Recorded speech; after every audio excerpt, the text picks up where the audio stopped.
এভাবে করে করলা ভাজি করলে তিতা হওয়ার চান্স একদমই কম।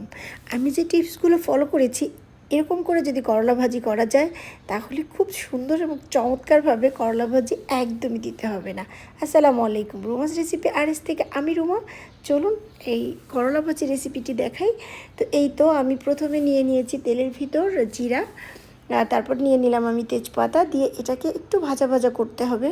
সুন্দরভাবে যখন ফুটে উঠবে তখন আমি আগে থেকে এই যে কেটে ধুয়ে পানি ঝরিয়ে রেখেছিলাম করলা, সেটি আমি দিয়ে দিচ্ছি।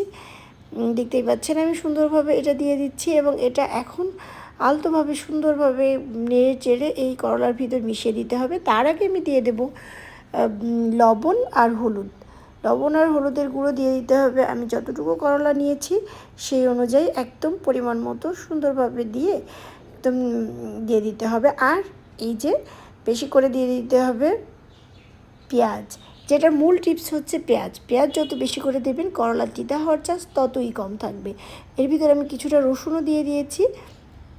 তো আমি বেশি করে পেঁয়াজ দিয়ে দিয়েছি, দেখতেই পাচ্ছেন। আর এই পেঁয়াজের জন্যই কিন্তু করলার একদম স্বাদটাও অনেক মজা আসবে আর তেতেও কম হবে। কম মানে একদমই চান্সই থাকে না। আমি যখনই করলাটা ভাজি করি তখন এটা বেশি করে দেই আর তেতে হওয়ার চান্স একদমই থাকে না। তো আমি এখন এটাকে সাথে সুন্দরভাবে মিশিয়ে একদম ঢাকনাটা খুলেই আমি একদম ভাজা ভাজা করতে থাকবো সুন্দরভাবে। দেখতেই পাচ্ছেন আর চমৎকারভাবে আমি নেড়ে চেড়ে দিচ্ছি। এখন কিছুটা যখন করলাটা সিদ্ধ হয়ে আসবে তখন আমি এর ভিতর দিয়ে দেবো একটু আলু। আলুটা দিলে করলা তো আরোই কম থাকবে চান্স, একদমই খুব মজাও হয় আসলে। আলু করলার সাথে দিলে করলাটাই জমে যায়। তো আমি এখন নেড়ে চেড়ে চমৎকারভাবে নেড়ে চেড়ে দিচ্ছি, দেখতেই পাচ্ছেন সুন্দরভাবে একদম করলার সাথে আলুটা একদম মিশিয়ে দিতে হবে ভালো করে, খুব ভালো করে। তো এই যে একদম সিদ্ধ হয়ে আসছে তখন আমি দিয়ে দেব কাঁচামরিচ। কাঁচামরিচটা দিয়ে কেউ চাইলে শুকনো মরিচও দিতে পারেন, তাহলে অন্যরকম একটা ফ্লেভার আসবে। আমি আসলে কাঁচামরিচটাই দেব।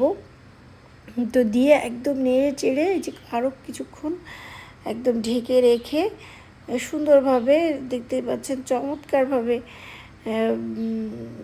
দিয়েছি। একদম নেড়ে চেড়ে দিতে হবে ভালো করে। আমি ঢাকবো হচ্ছে অল্প সময়ের জন্য, কারণ সিদ্ধটা যখন সুন্দরভাবে হয়ে যাবে তখন আমি একদমই অল্প সময়ের জন্য ঢেকে দেব। কারণ যে খুব বেশি সময় ঢাকার দরকার নেই, অল্প সময়ের জন্য ঢেকে দিলেই করলাটা হবে চমৎকারভাবে হবে। আমি এটা ঢাকনা ছাড়াই রান্না করব, একদম ভাজা ভাজা করে। দেখতেই পাচ্ছেন খুব সুন্দরভাবে আমি, কেউ চাইলে একদম লাল লাল ভাজিও করতে পারেন। এ পর্যায়ে আমি নামিয়ে ফেলবো। Thanks for watching. আল্লাহ হাফেজ।